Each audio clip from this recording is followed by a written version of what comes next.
Bismillahirrahmanirrahim. Muslimin dan muslimat yang dikasihi Allah, Assalamualaikum warahmatullahi wabarakatuh. Alhamdulillah, wassalatu wassalamu ala man la nabiyya ba'dah, habibina wa syafi'ina Muhammadin sallallahu alaihi wasallam wa ala alihi wa man tabi'ahu wa wala. Selamat kita bertemu kembali dalam siri penghayatan kita pada sirah Nabi kita, Nabi Muhammad sallallahu alaihi wasallam. Peristiwa perang Bani Mustaliq yang kemudiannya diikuti dengan hadis al-ifk, iaitu fitnah dusta, yang mana insya-Allah dalam siaran kali ini, setelah kita sama-sama menghayati pada bahagian yang lalu, siaran yang lalu, iaitu bagaimana Nabi sallallahu alaihi wasallam dapat mengelakkan peperangan daripada berlaku dengan orang-orang Bani Mustaliq ini, dengan Nabi sallallahu alaihi wasallam mengambil pendekatan siasah nabawiyah, hikmah kenabian Nabi kita, Nabi Muhammad sallallahu alaihi wasallam.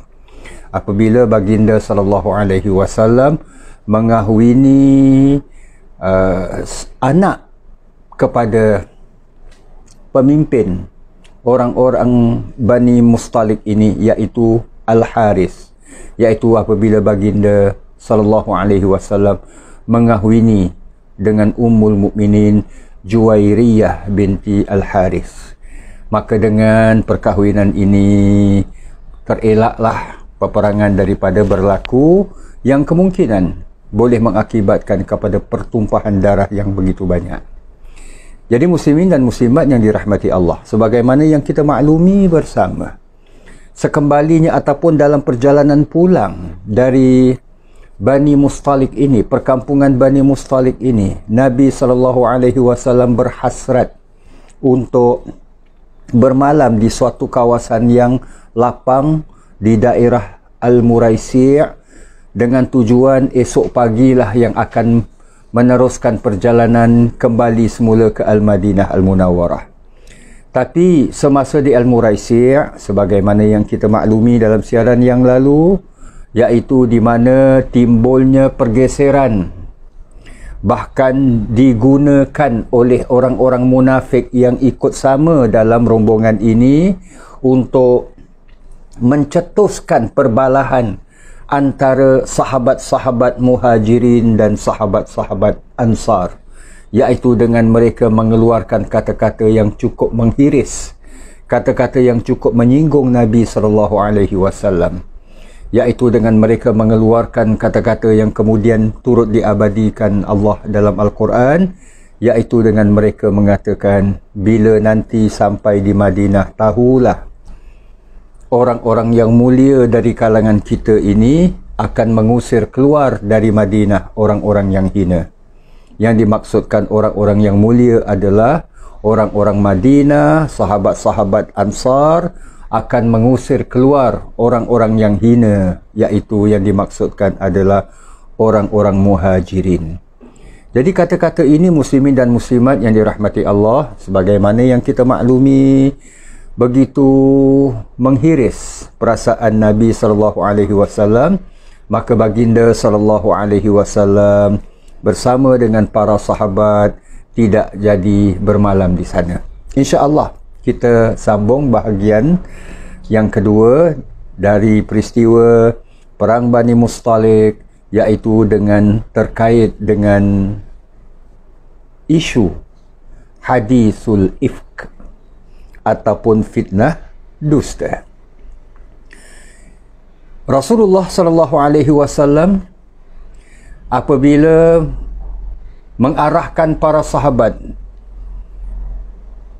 untuk membatalkan perancangan bermalam di kawasan Al-Muraisi' itu, maka Nabi sallallahu alaihi wasallam sebelum berangkat, Nabi telah melantik sahabat yang bernama Safwan bin Al-Mu'attal As-Sulami untuk menjadi orang yang terakhir berangkat, orang yang terakhir meninggalkan kawasan Al-Muraisi'. Tujuannya adalah bagi memastikan tiada barang yang tercicir mahupun ada orang yang tertinggal di belakang. Maka Rasulullah SAW dan para sahabat yang lain, termasuklah orang-orang munafik ini, dah mula bergerak.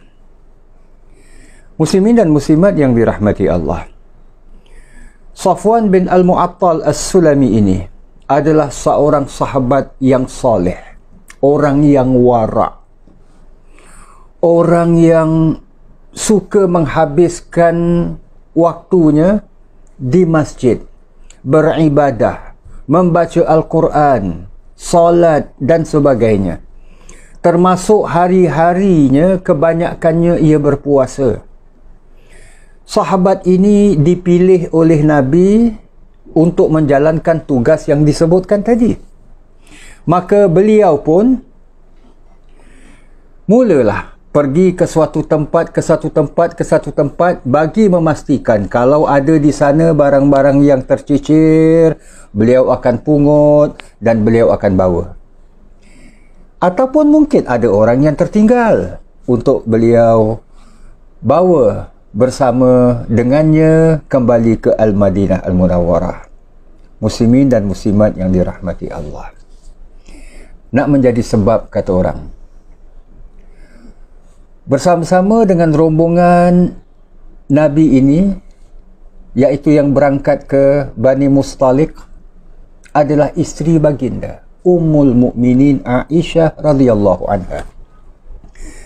Ketika orang-orang Islam bila tiba di Al-Muraisi' dan sedang membangunkan kemah untuk bermalam, itu rancangan awal kan, maka Ummul Mukminin Aisyah radhiyallahu anha terasa nak qada hajat, maaf cakap, nak buang air. Kawasannya lapang, maka menjadi adat kebiasaan kalau seseorang nak qada hajat, nak buang air, kata orang tu, beliau akan terpaksa pergi ke suatu daerah yang agak jauh daripada penglihatan orang ramai.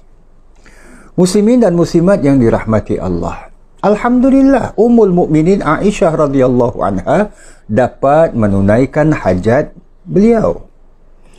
Namun bila mana beliau ini kembali dalam perjalanan nak menuju ke kemah, iaitu perhimpunan orang ramai, beliau baru tersedar yang kalung yang dipakai oleh beliau tak ada. Mungkin tercicir kot. Itulah yang beliau berpatah balik, cari sampai ke tempat di mana beliau tadinya qada hajat, dan akhirnya beliau bertemu.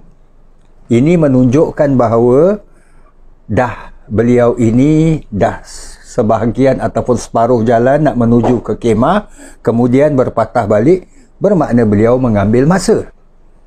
Jadi bila mana beliau tiba semula di kawasan yang tadinya ataupun sebelum ini dibangunkan kemah-kemah sementara untuk bermalam, beliau dapati dah tak ada orang, tak ada seorang dan tak ada kemah pun, sebab semuanya dah berangkat. Akhirnya Ummul Mukminin Aisyah radhiyallahu anha tak tahu apa lagi nak buat, mana nak pergi. Beliau pun duduklah menunggu. Untung-untung ada seseorang yang akan datang, yang akan menemui beliau.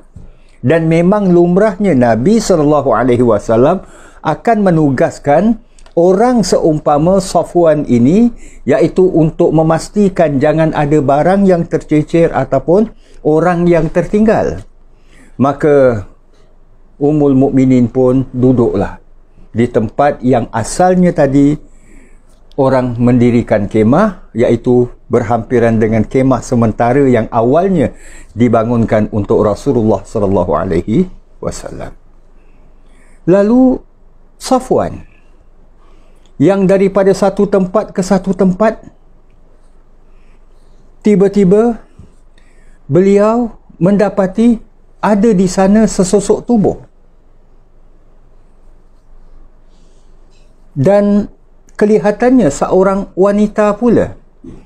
Maka Safwan bin Mu'attal As-Sulami ini, sahabat yang boleh dikatakan yang wara' ini, beliau mendekati dan kemudiannya Ummul Mukminin menoleh. Ketika itu muslimin dan muslimat yang dirahmati Allah, ayat berhubung dengan hijab belum diturunkan. Maknanya wanita masyarakat Islam, termasuklah ummahatul mukminin, isteri-isteri Rasulullah SAW, hanya menutup bahagian ialah tubuh badannya dan bahagian kepala, tapi bahagian wajah tidak. Maka Safwan bila tiba, maka Safwan ini mendapati, siapa wanita ni? Bila wanita itu menoleh ke arah Safwan, beliau cukup terkejut dengan melafazkan istirja, iaitu dengan menyebutkan inna lillah. Maknanya Ummul Mukminin yang tertinggal. Jadi beliau pun yang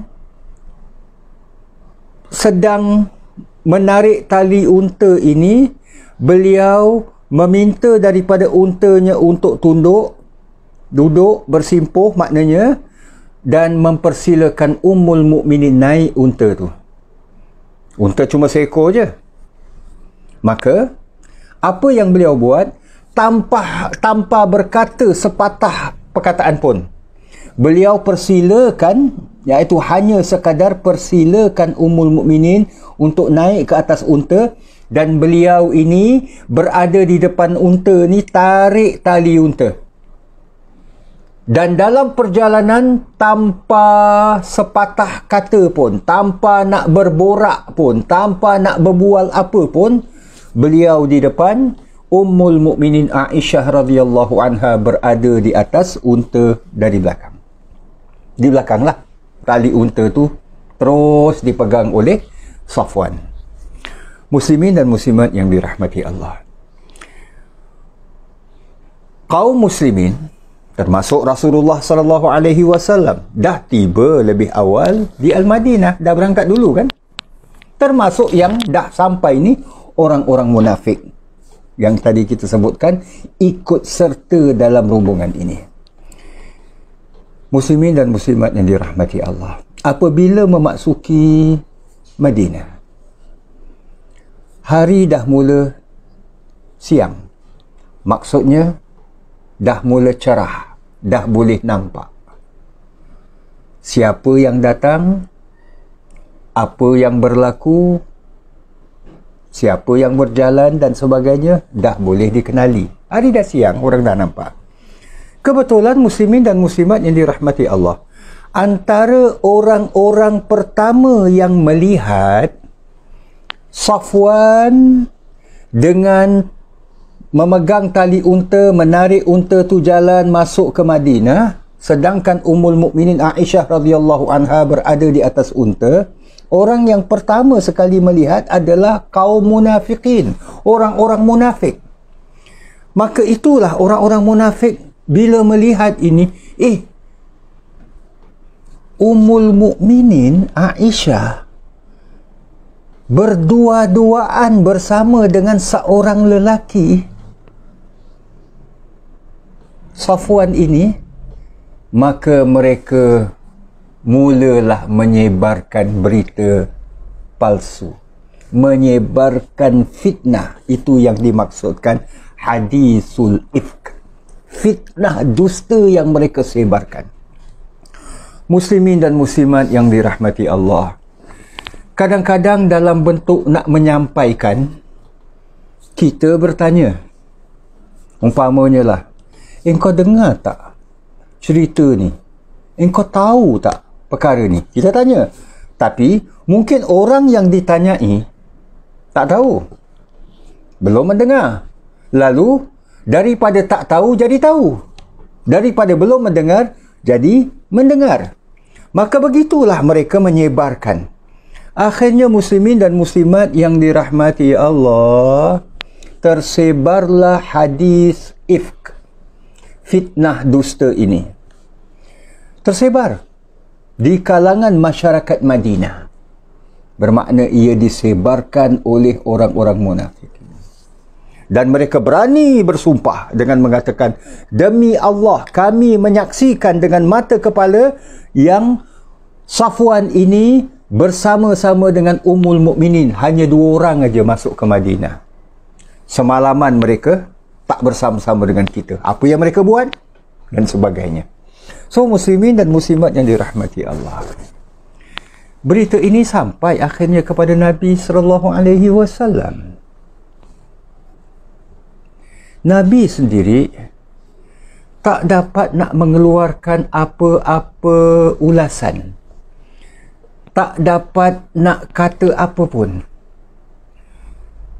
Sebab kalau Nabi mengatakan sesuatu, mereka nampak dengan mata kepala.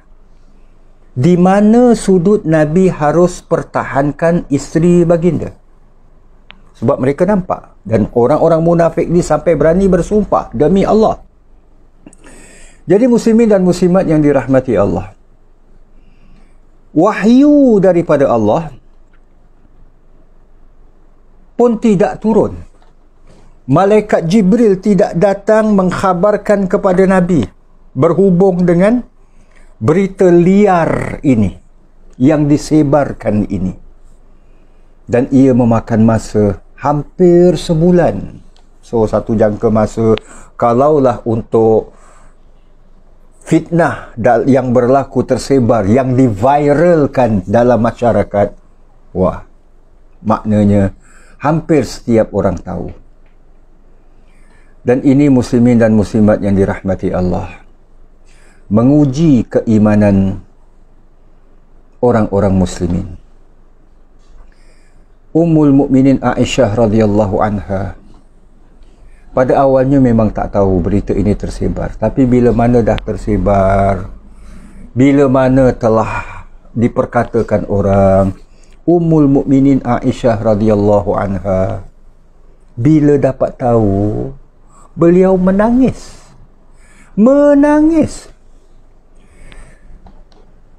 Kalau kita perincikan sedikit, seperti mana yang tercatat dalam kitab sejarah, Ummul Mukminin Aisyah radhiyallahu anha pernah ke rumah ayahnya, iaitu Abu Bakar As-Siddiq radhiyallahu anhu. Bila Aisyah minta izin untuk masuk ke rumah Abu Bakar As-Siddiq radhiyallahu an, yang memang berada di rumah, mengizinkan anaknya. Daripada satu sudut, Aisyah adalah anak Abu Bakar.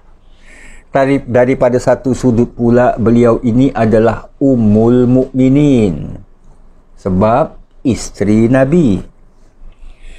Abu Bakar menghormati anaknya.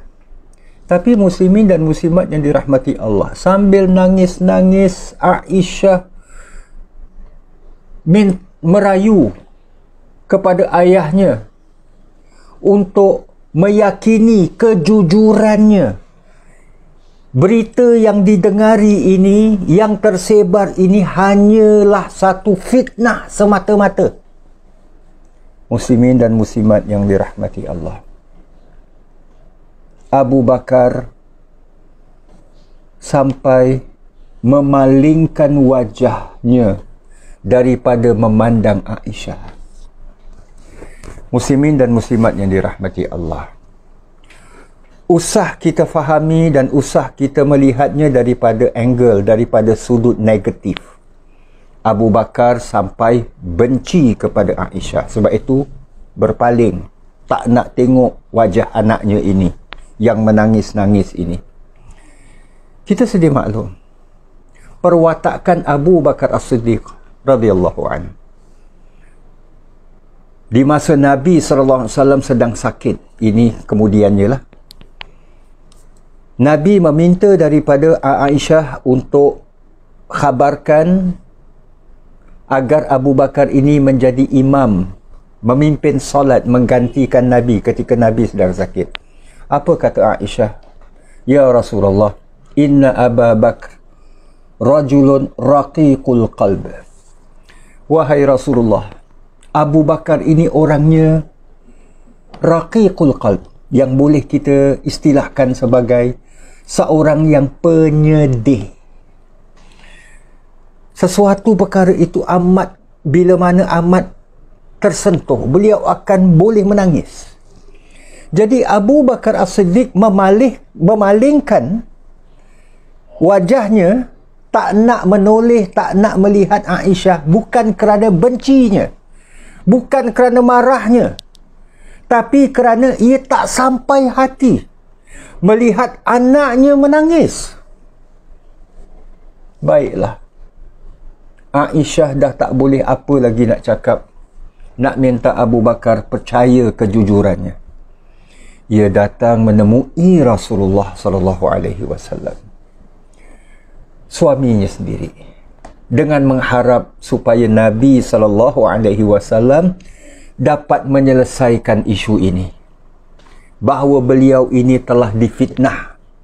Berita yang disebarkan hanyalah berita palsu, fitnah semata-mata.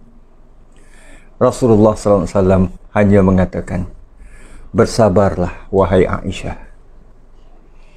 kelak Allah Subhanahu wa Ta'ala akan memberikan jawapannya bagi semua ini, iaitu Nabi sendiri berdoa mengharapkan agar ada di sana firman Allah yang akan meleraikan isu ini. Maka begitulah, sampai Ummul Mukminin Aisyah radhiyallahu anha pernah menyingkap kembali peristiwa ini dan kemudiannya mengatakan, aku menyangka tangisan aku akan memusnahkan kehidupan aku. Maksudnya, aku menyangka kalau firman Allah tak turun, mungkin aku akan mati dalam kesedihan akibat daripada peristiwa ini. Maka muslimin dan muslimat yang dirahmati Allah, sebagaimana yang kita sebutkan tadi, firman Allah lama tak turun, hampir sebulan. Maka datanglah malaikat Jibril alaihi salam kepada Nabi dan menyampaikan wahyu Allah Subhanahu wa Ta'ala, iaitu firman-firman Allah yang diturunkan di surah An-Nur ayat 11 hingga ayat 16, yang mana insya-Allah akan kita hayati sebahagian daripada ayat-ayat ini, iaitu dengan kita mengambil ayat 11 dan 12. Allah berfirman, A'udzu billahi minasyaitonir rajim. Innal ladzina ja'u bil ifki 'usbatum minkum.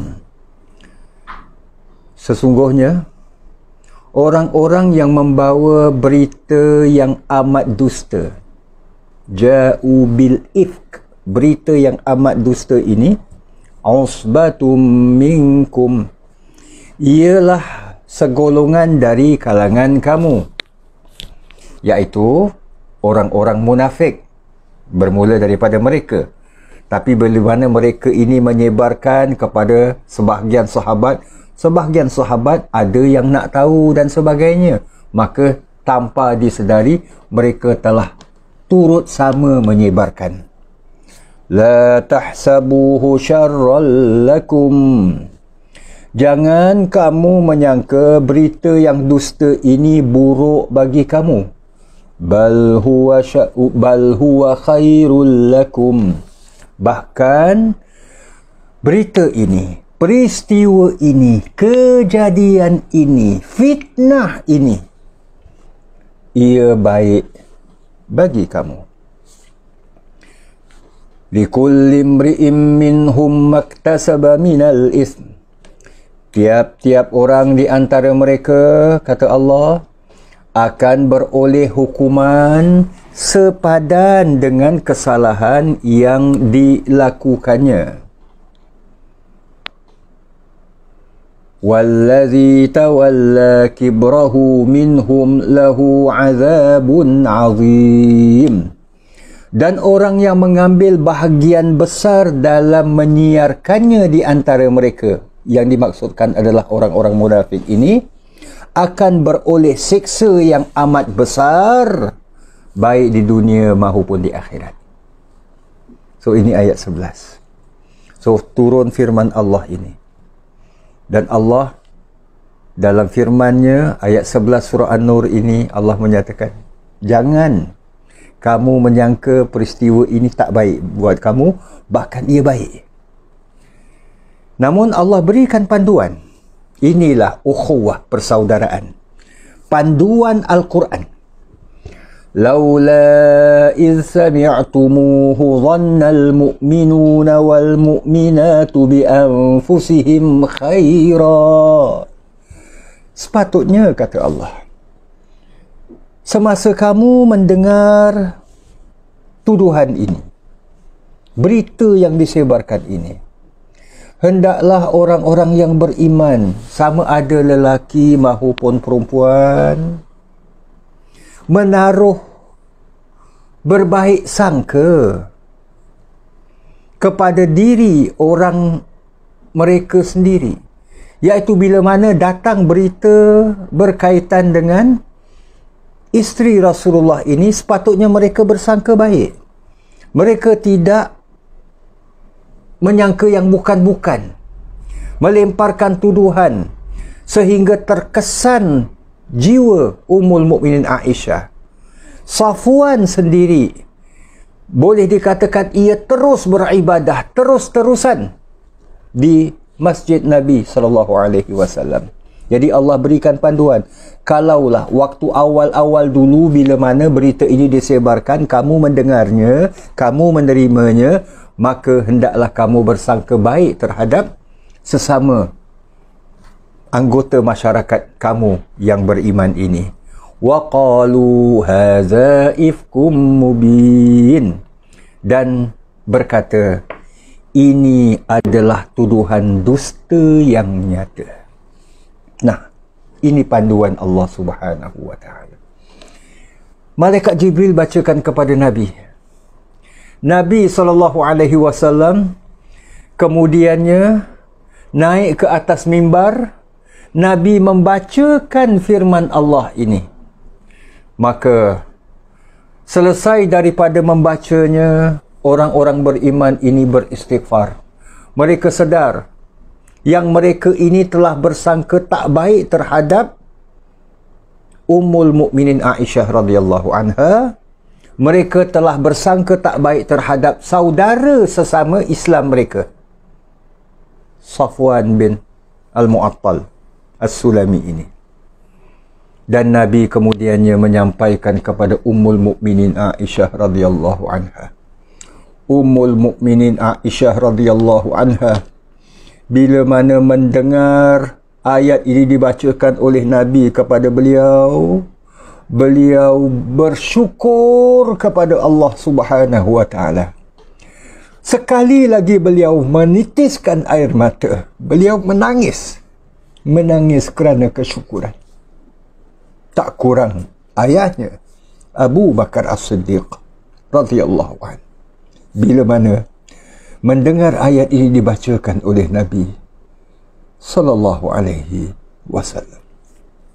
So muslimin dan muslimat yang dirahmati Allah, dengan turunnya firman Allah ini, isu fitnah dusta dan usaha untuk memecah belahkan perpaduan masyarakat Islam yang ditimbulkan oleh golongan orang-orang munafik ini berjaya dipatahkan.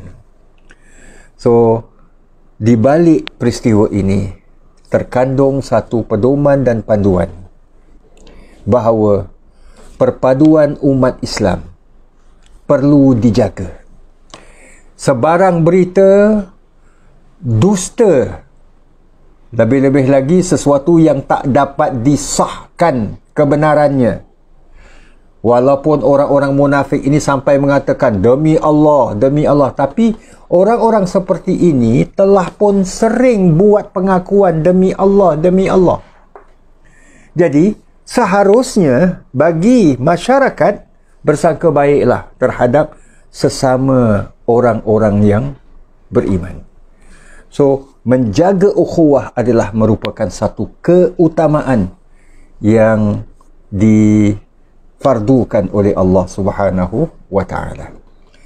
Muslimin dan muslimat yang dirahmati Allah. Dengan yang demikian, maka kembalilah semula. Masyarakat Islam di Madinah hidup dengan rukun damai yang terus berpandukan dengan dengan firman-firman Allah Subhanahu wa ta'ala dan sunnah-sunnah Rasulnya sallallahu alaihi wasallam. InsyaAllah kita akan bersama-sama dalam siaran yang akan datang bagi peristiwa yang lain pula dengan izin Allah. Terima kasih di atas kesudian bersama. Aqulu qawli hadha wa astaghfirullahal azim li wa lakum wa lisairil muslimin. Wassalamualaikum warahmatullahi wabarakatuh.